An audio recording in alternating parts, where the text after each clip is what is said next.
hacer bastante participativa esta práctica.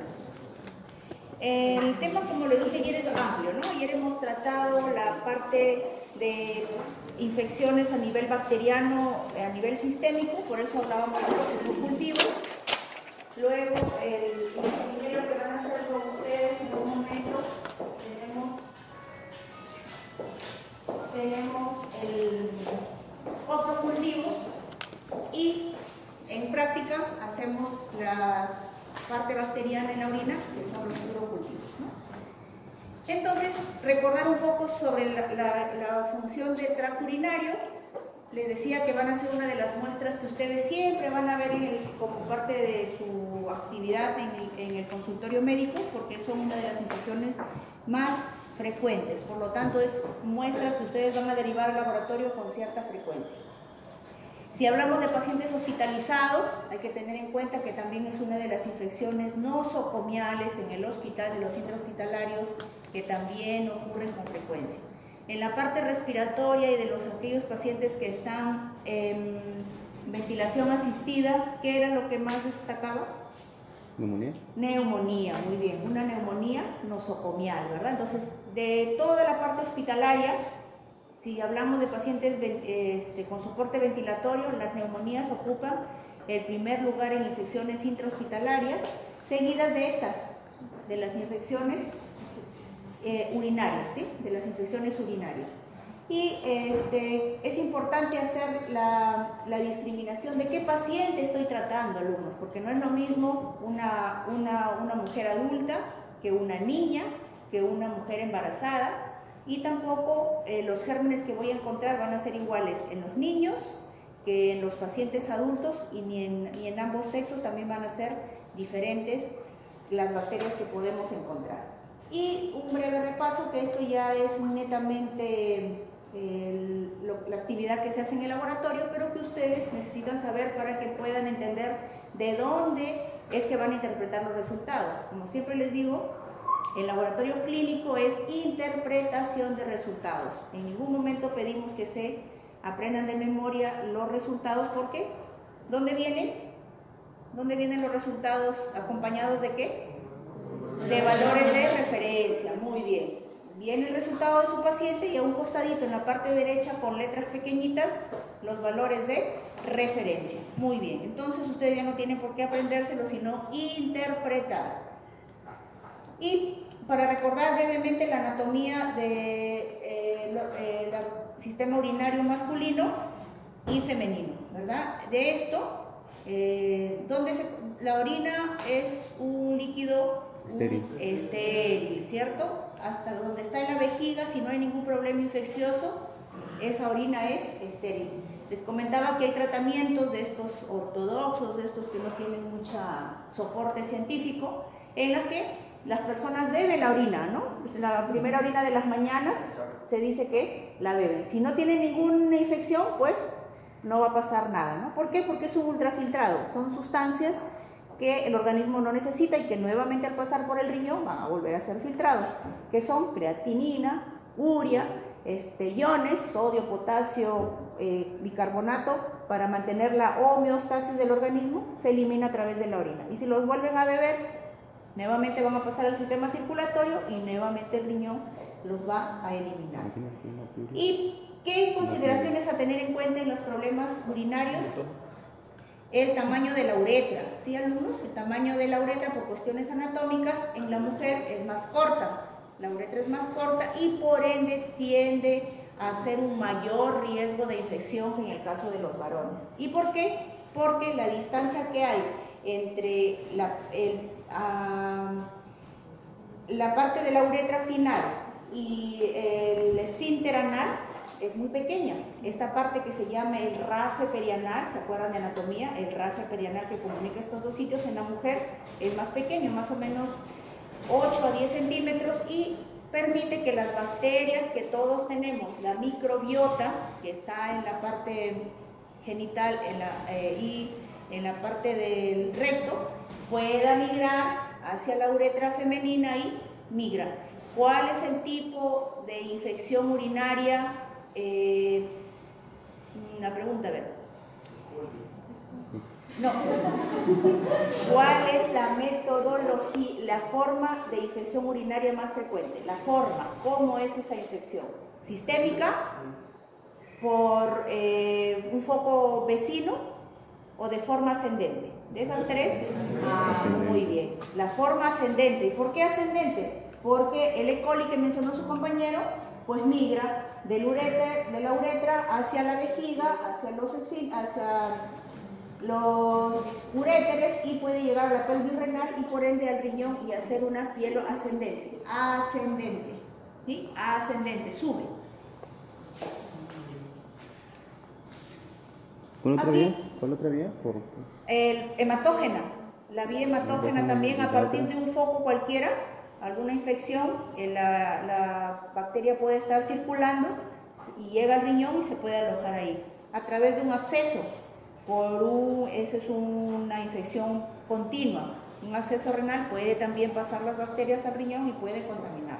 De forma continua, por un acceso vecino. De esto que recordar lo que ustedes ya me han dicho, que la orina es estéril y que se contamina durante la micción, porque nuestra uretra en todos, en hombres y mujeres, niños, adultos, ancianos, está colonizada por la microbiota normal.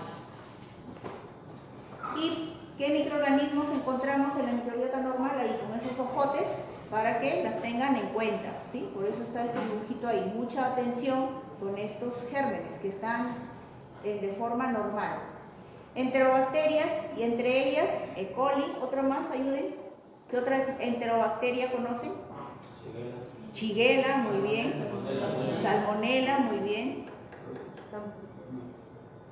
Campylobacter no es muy, pero sí se puede considerar, pero no es de entre los más frecuentes que tenemos, pero también es un bacilo gram negativo. Otra enterobacteria frecuente que causa infección urinaria y que la tenemos ahí como microbiota normal, pero cuando hay un desbalance en la armonía de la microbiota surge una infección. Ya me han dicho muy bien, E. coli, Salmonella, Shigella, que no causan mucha infección, pero también son enterobacterias, ¿vale? Otra enterobacteria. Otra más. Proteus, muy bien. Otra más.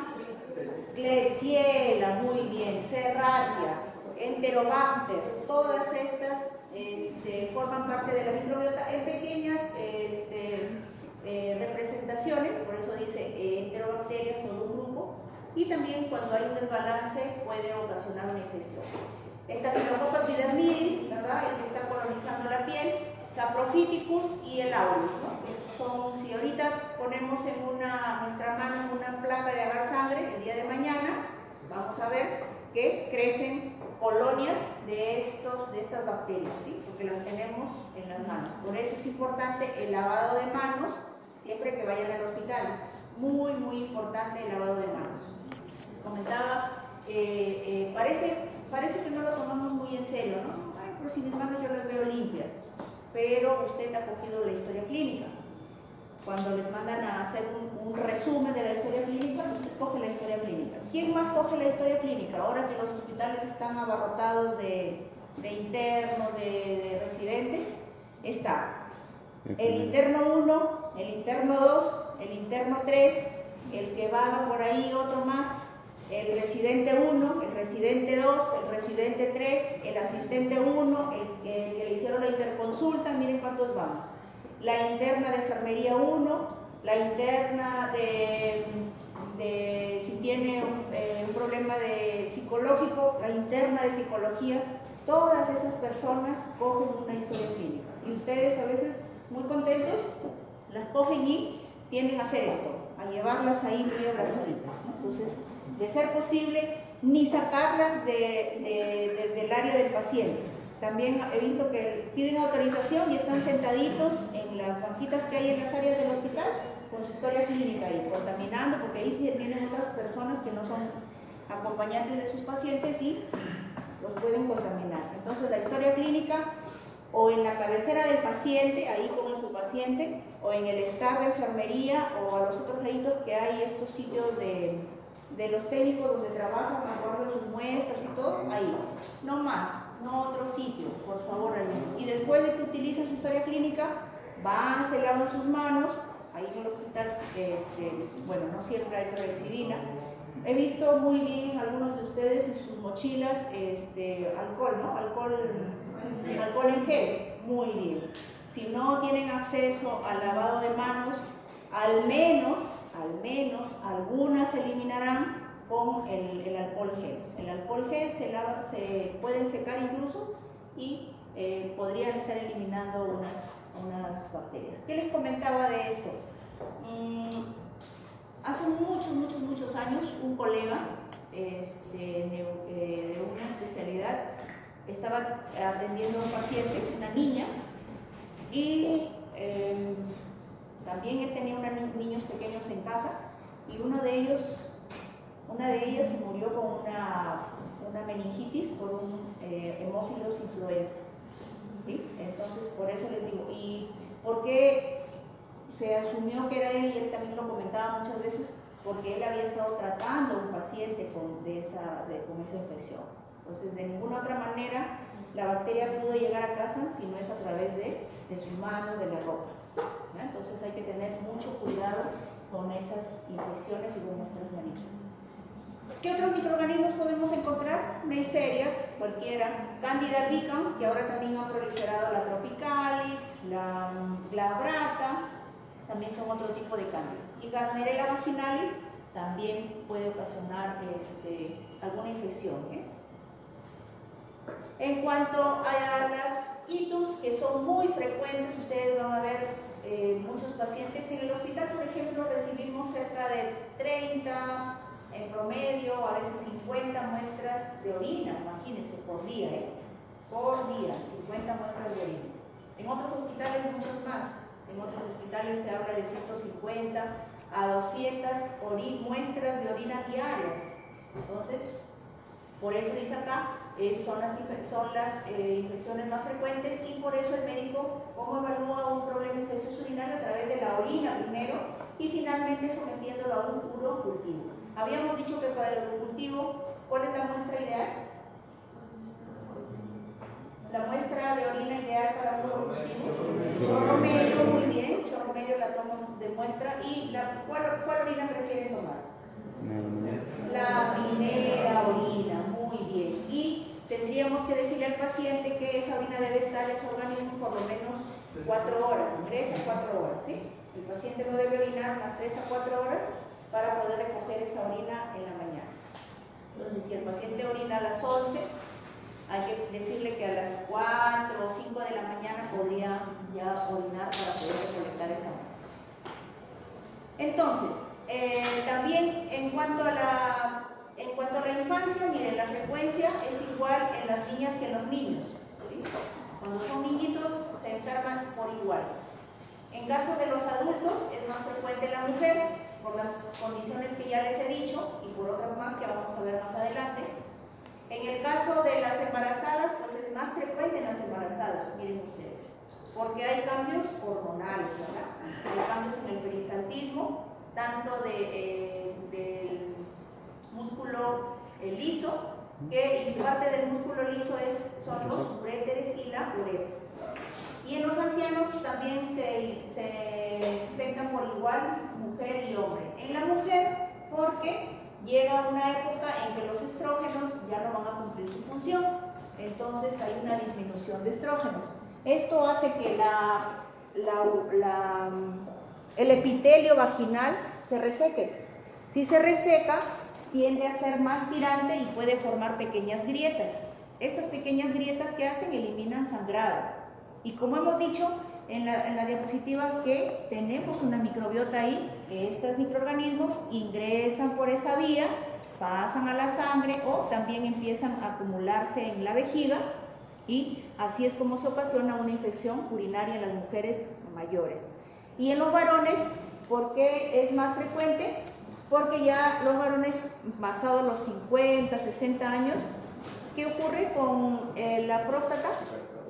Hay una hiperplasia prostática, ¿cierto? Entonces también esto hace que la uretra, que pasa por en medio de este órgano, tienda a aprisionar la uretra y hay retención urinaria. El paciente muchas veces no lo nota, pero no toda la micción la llega a concretar y hay una pequeña cantidad de orina que se queda almacenada en esa vejiga y puede ser un medio de cultivo, ¿ya? Entonces empiezan a haber infecciones urinarias. En cuanto a epidemiología, porque muchas veces alumnos, ¿saben ustedes cuánto se demora el urocultivo para dar nosotros el laboratorio una respuesta? 3, muy bien, 3 o 4 días, perfecto. Entonces, si usted tiene un paciente, como vamos a ver el caso clínico, 3 a 4 días, lo ideal son 72 horas, que son 3 días. Si tenemos, como el caso clínico que vamos a discutir más adelante, un paciente que está febril, que está con escalofríos, que está venido a menos anímicamente, usted está sospechando una infección urinaria, le hace su examen de orina y le sale la orina patológica, no le va a decir, venga dentro de 3 días para darle su antibiótico. No, ¿cierto? Porque estaría cometiendo una iatrogenia. ¿Qué es lo que tienen que hacer ustedes? Tratamiento empírico, muy bien. ¿Y ese tratamiento empírico es porque se les ocurre? No, en base a la evidencia, muy bien, a la evidencia científica y en base a la epidemiología, lo más frecuente, lo que me dicen las historias clínicas, lo que me dicen los estudios realizados. Entonces, epidemiológicamente las mujeres son las que sufren frecuentes infecciones urinarias debido a esto que ya lo hemos explicado bastante bien, menor longitud de la uretra, a la actividad sexual, alumnos también. Netamente durante la actividad sexual puede haber pequeñas laceraciones, igual que cuando hay una laceración del epitelio pueden migrar estas bacterias ahí. Por eso es que luego también suele haber retención urinaria poscoito. Por eso en estos dos casos siempre se aconseja en las mujeres que después de terminar una relación genital deberían miccionar, porque de esta manera con la micción la orina va a arrastrar cualquier bacteria que pueda quedar en el introito y ocasionar una infección. Entonces estas son las recomendaciones que solemos dar en el caso de infecciones urinarias a repetición en algunas mujeres. También el uso de métodos anticonceptivos, ¿cierto? Como los diafragmas, que no son muy utilizados acá en el Perú, pero que también existen, y los espermicidas, ¿ya? También son sustancias que van a alterar, ¿qué? El pH vaginal, ¿ya? Van a utilizar el pH vaginal.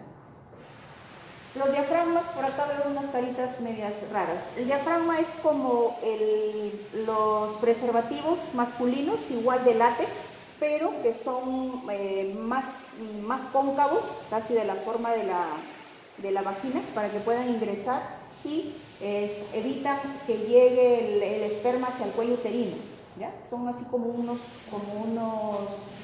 paragüitas, ¿ya? Pero sin la extensión esta del paraguas. Y el ingresar esta sustancia, y como es un látex, cambia el pH femenino, y eso hace que las bacterias puedan hacer una infección. Y el embarazo por los cambios fisiológicos, ¿no? Ya hemos dicho por los cambios hormonales, para que se acuerden, ahí está una gestante, que hay una disminución del peristaltismo de las vías urinarias y hay dilatación de los ureteros. Hay un aumento del filtrado y flujo plasmático renal. ¿En qué trimestre? ¿Quién me ayuda? A ver, ¿en qué trimestre del embarazo aumenta el flujo plasmático? ¿Primero, segundo, tercero? Segundo, muchos se pasaron. Segundo y tercero. A partir del segundo y tercero, como el feto ya gana peso, a partir del segundo en el quinto mes ya ustedes ya ven, es imposible ocultar un embarazo. Ya se nota la barriguita de la mujer. Entonces, en el segundo y tercer trimestre ocurre un aumento del flujo plasmático, porque la mujer también, el feto empieza a producir sangre y también circula, pasa a través de la placenta, y eso hace que también pase más sangre a nivel de los riñones. ¿Por qué una obstrucción mecánica? A ver, una idea. ¿Por qué puede haber una obstrucción mecánica? Cálculo. Ya, muy bien, el crecimiento del útero. ¿Y qué hace? ¿Qué hace? ¿Qué?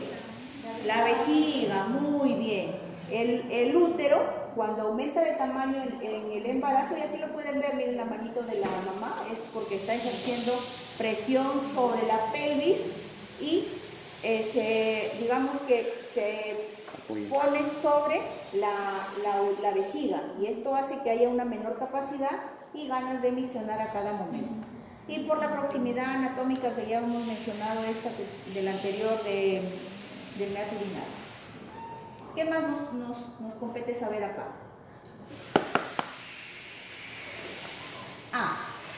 En infecciones urinarias ustedes pueden recordar infecciones de la parte urinaria baja y infecciones altas. De las que quiero que siempre se acuerden y se preocupen es esta, de las vías urinarias altas. ¿Y por qué?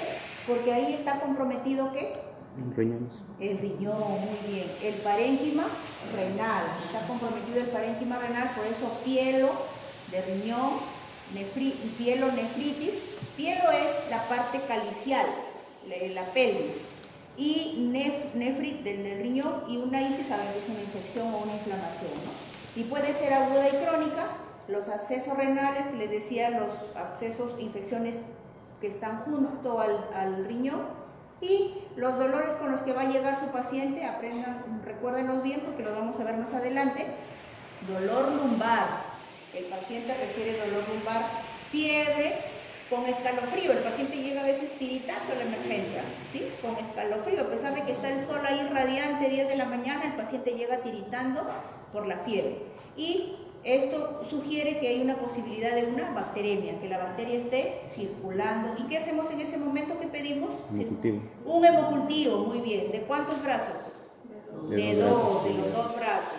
Uno brazo izquierdo, otro brazo derecho. ¿Y qué más pedimos? Urocultivo, muy bien. Hemocultivos y urocultivos en un paciente con estas características que yo sospecho una pielonefritis.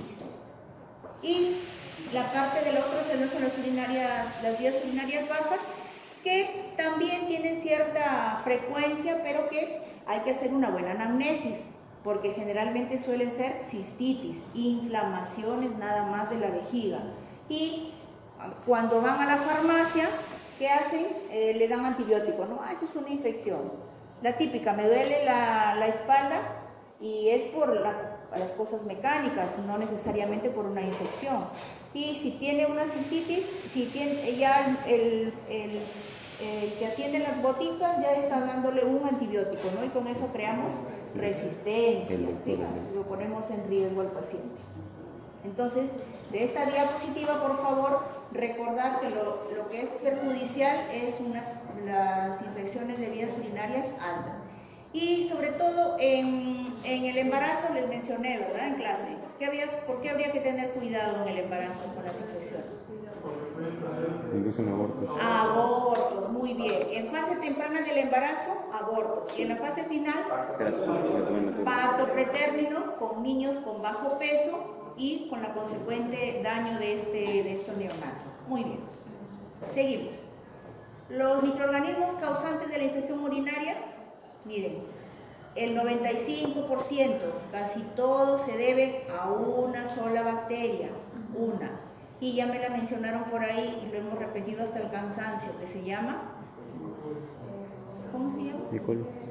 Escherichia coli, ¿no? Ya la conocemos, ya es como ya la tenemos como nuestra amiga, ya E. coli, ¿no? Ya tenemos confianza, E. coli.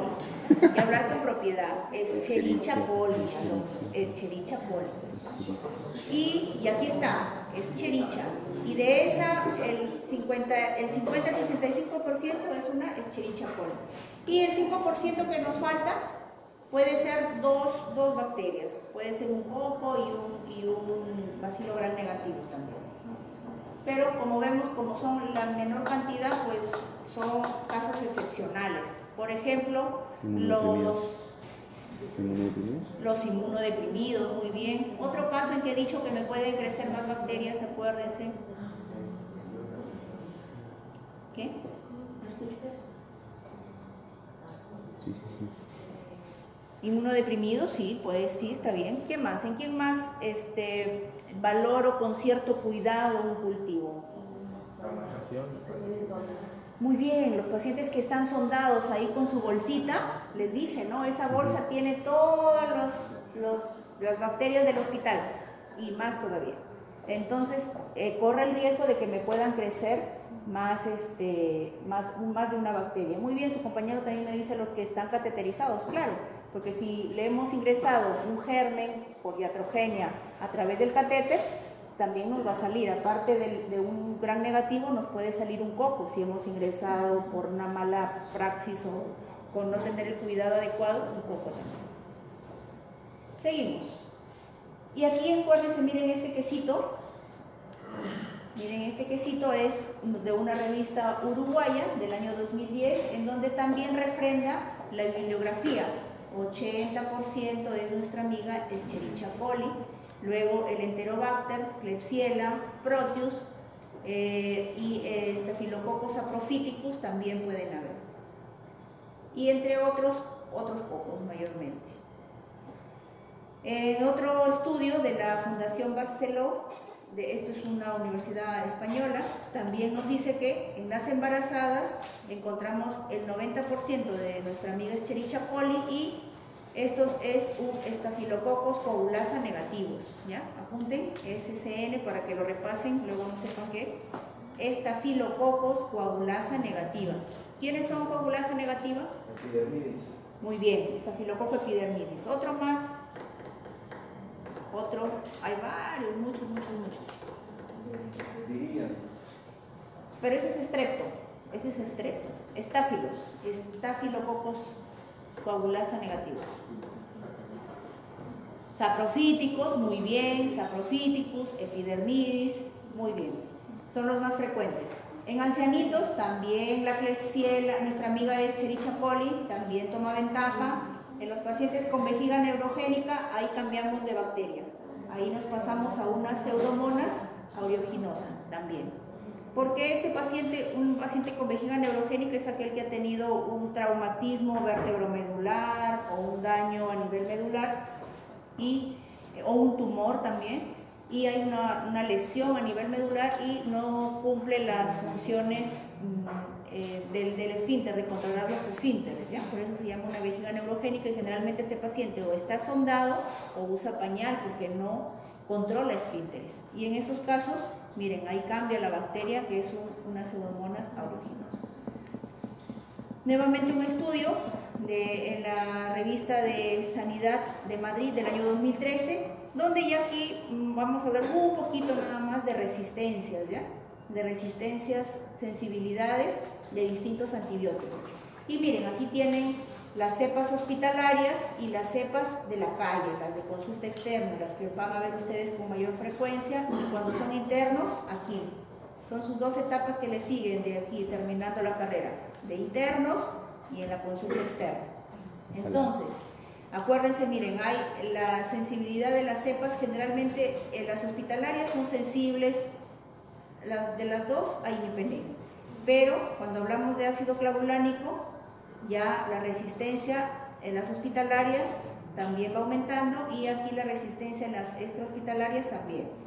Para que podamos entender este cuadro, si yo tengo mayor de 30% de resistencia de una bacteria, yo ya no puedo dar ese antibiótico, ¿ya? Si ciprofloxacino, que es el más vendido, miren, en la calle 63% alumnos, definitivamente ciprofloxacino ya rebasó su capacidad, ya lo utilizamos demasiado.